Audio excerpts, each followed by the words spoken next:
नमस्कार, सनातन सागा में आपका स्वागत है। आज हम महाभारत के एक ऐसे मोड़ की बात करेंगे जहां एक शाप ही सबसे बड़ा वरदान बन गया।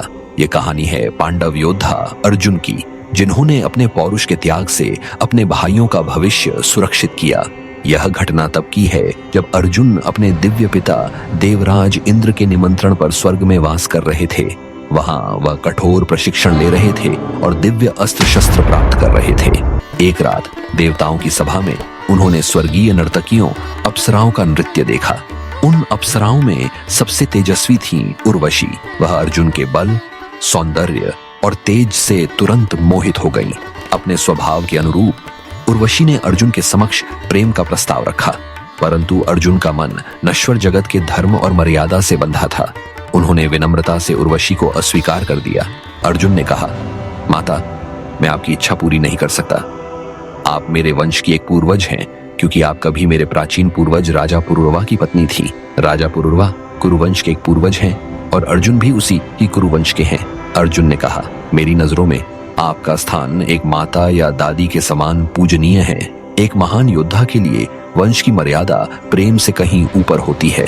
एक अप्सरा जो प्रेम और संबंध के लौकिक नियमों से ऊपर थी, इस अस्वीकृति को सहन नहीं कर पाई। उर्वशी का प्रेम अपमान और क्रोध में बदल गया। उसने महसूस किया कि अर्जुन ने उसे एक स्त्री के रूप में नहीं, बल्कि केवल एक पूर्वज की पत्नी के रूप में देखा। इस अपमान के आवेश में आकर उर्वशी ने तुरंत अर्जुन को भयानक शाप दे दिया।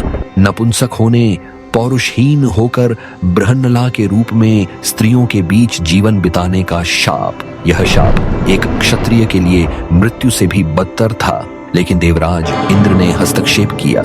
वह शाप को समाप्त तो नहीं कर सकते थे, पर उसे संशोधित कर सकते थे। इंद्र ने घोषणा की कि यह शाप केवल 1 वर्ष के लिए प्रभावी रहेगा, और सबसे महत्वपूर्ण बात, अर्जुन इस शाप को अपनी इच्छानुसार किसी भी समय सक्रिय कर सकते थे। इंद्र का यह संशोधन ही वह वरदान था जिसका महत्व कई वर्षों बाद पांडवों के जीवन में सामने आया। जुए में हारने के बाद पांडवों को 12 वर्ष का वनवास और 1 वर्ष का अज्ञातवास बिताना था। यह एक ऐसी शर्त थी कि अगर वे पकड़े जाते तो उन्हें पूरे 12 साल का वनवास और 1 साल का अज्ञातवास का समय फिर से बिताना पड़ता। इसी समय अर्जुन ने अपनी बुद्धिमत्ता का परिचय दिया। उन्होंने उर्वशी के शाप को जानबूझकर सक्रिय किया। वह महान धनुर्धर अर्जुन से बृहन्नला राजा विराट के दरबार में राजकुमारी उत्तरा के नृत्य और संगीत शिक्षक बन गए और उनके के महल में शरण ली। उनकी पहचान पूरी तरह से गुप्त रही।